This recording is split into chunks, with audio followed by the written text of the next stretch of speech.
Gezi, huge congratulations. You come through an absolute stormer out there. Smile on your face says it all. You must be over the moon with that.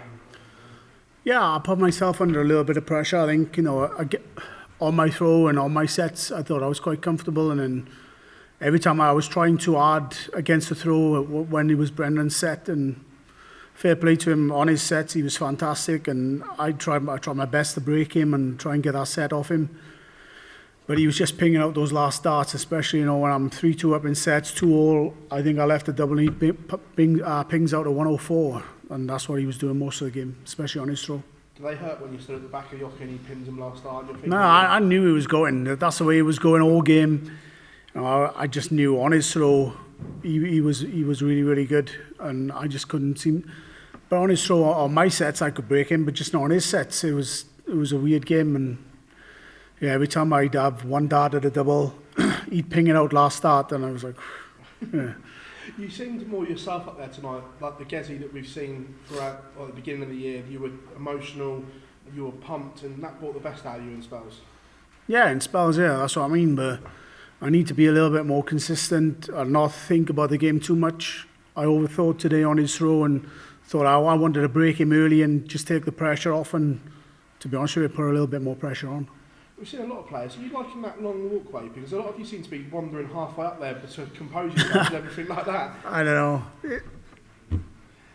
A couple of times I was up against it and I thought, I'll just go for a wander, give myself a kick. But yeah, it's nice to have somewhere to walk. Merv King next, a man that's playing very well as well. Should be another tough game. One you're looking forward to? Yeah, definitely. I get on really well with Merv. I've played him a couple of times. I think I've got the upper hand on him, but that doesn't mean I'm going to go and win this game. But if I play as well as I did tonight, but take my opportunities a bit better, then I'm confident I'll come through that game. Bottom half of the draw, Peter Wright, defending champion, went out last night. Makes your route to the final perhaps a little bit easier than what it could have been. Thoughts on that now, the way it's materialising? Yeah, but whoever's left in this tournament has got a great opportunity to win this event, and whether Peter's in here, whether Michael's in here, or whether I'm in here, or anyone, anybody can still win it. And I didn't really look at Peter.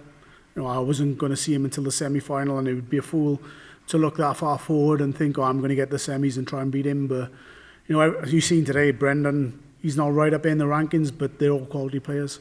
And again, last time we spoke to you couldn't wait to get home. How was Christmas at home with the family?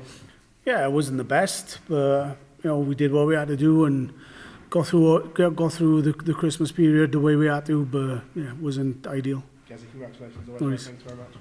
Just looking at the head-to-head, it was over a year since you played Brendan. He was a very different player up there to what he'd been before. Was it maybe a little bit more difficult to prepare for because he changed his style?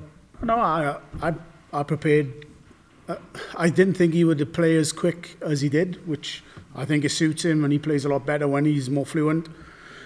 But I thought that he'd maybe try and slow the game up a little bit, but he didn't. Fair play to him, and yeah, it was a cracking game, and he played brilliant. I thought I think I deserved to win the game, but I think I didn't win as comfortable as what I should have. Do you think that's the trait of a champion, winning those games that are real nip and tuck and say going to a last leg decider? Yeah, I always felt confident in that game that I was going to come through it, but up until the last leg really. But I just knew that he was hanging in there on his throw, on his sets and on his legs. I had a couple of chances to break him and make the game a little bit easier for me, but last leg decider, and I always backed myself. And just on your opponent, Merv King, he's been quite vocal in saying that he doesn't like players, in his words, over-celebrating. I assume you're just going to go up there and be yourself against Merv. Yeah, I'll be myself. No matter who I play, I get on really well with Merv. I played him in one of the series, Winters or Autumn series, and beat him 6-0. I think that's because he was beating himself up, that I was celebrating on a pro tour as well. I think I was 5-0 up and gave it large because I left a double and he wasn't happy with that, but I get on really well with Merv, but up on that stage, I'm up there to do a job. Cheers, no worries.